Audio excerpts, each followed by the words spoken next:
കൂട്ടുകാരെ, ഞാൻ നിങ്ങൾക്കൊരു കഥ പറഞ്ഞു തരട്ടെ. ഇതാണ് എൻ്റെ കഥയിലെ കുടുംബം. വളരെ സന്തോഷത്തിൽ അവർ നല്ല രീതിയിൽ അച്ഛനും അമ്മയും മക്കളുമായി അവരുടെ നാട്ടിൽ ജീവിച്ചു.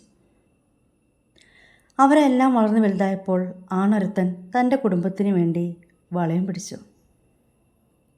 ജീവിത പോരാട്ടത്തിൽ കൂട്ടിന് ഒരു പങ്കാളിയെ അവൻ സ്വീകരിച്ചു. അവൻ്റെ കല്യാണം കഴിഞ്ഞു. പിന്നീട് അവർ ഗർഭിണിയായി.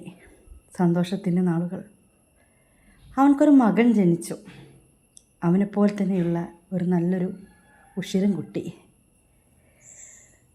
അവൻ വലുതായി തുടങ്ങിയപ്പോൾ നിർത്തിവെച്ച ലോങ് യാത്ര അവൻ വീണ്ടും തുടങ്ങി. അവൻ്റെ കുടുംബത്തിന് വേണ്ടി രാവും പകലും തൻ്റെ നാടും വിട്ട് വളയം പിടിച്ച അവൻ ക്ഷീണം മാറ്റാൻ വേണ്ടി ഒരു സ്ഥലം കണ്ടുപിടിച്ചു. ആ സ്ഥലത്ത് അവൻ വണ്ടിയിട്ടു. ശാന്തസുന്ദരമായി തോന്നുന്നൊരു സ്ഥലം. പക്ഷേ പ്രകൃതിയുടെ വികൃതി വിനയായി പതിച്ചവനിൽ മലയിടിച്ചിൽ.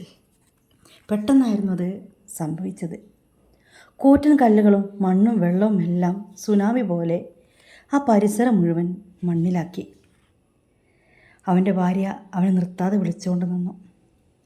ദുരിതഭൂമിയിൽ രക്ഷാപ്രവർത്തനങ്ങൾ പല രീതിയിൽ നടന്നു.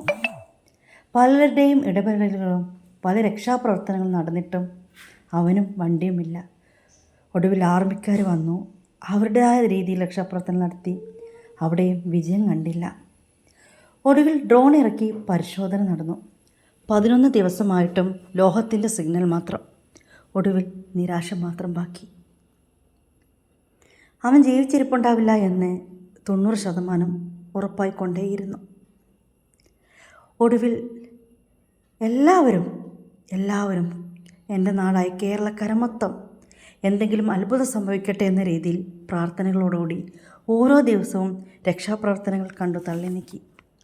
10-12 ദിവസമായിട്ടും ഒരു വിവരവും കിട്ടാഞ്ഞപ്പോൾ അവൻ്റെ കുടുംബവും എല്ലാവരും സങ്കടത്തിലിരിക്കെ പെട്ടെന്നൊരു ദിവസം കോള് വന്നു അവൻ്റെ ഭാര്യയ്ക്കായി.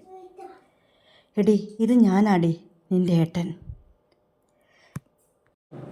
ഞാൻ വണ്ടിയിൽ നിന്നും ചാടിയിരുന്നു. ഒഴുക്കിൽ പെട്ടുപോയടി. ഒരു സ്ഥലത്ത് കുടുങ്ങി. അതിനിടയിൽ ബോധം പോയി. എല്ലാം ഞാൻ പറയാം. നീ എല്ലാവരെയും വിവരം അറിയിക്ക്. ഞാൻ ജീവനോടുണ്ട് എന്ന്. അതെ, നമ്മുടെ സഹോദരൻ ജീവിച്ചിരിപ്പുണ്ട്. കേരളക്കര മൊത്തം സഹോദരനായി കണ്ട നമ്മുടെ സഹോദരൻ, എൻ്റെ കഥയിലെ നായകൻ അർജുൻ ജീവിച്ചിരിപ്പുണ്ട്.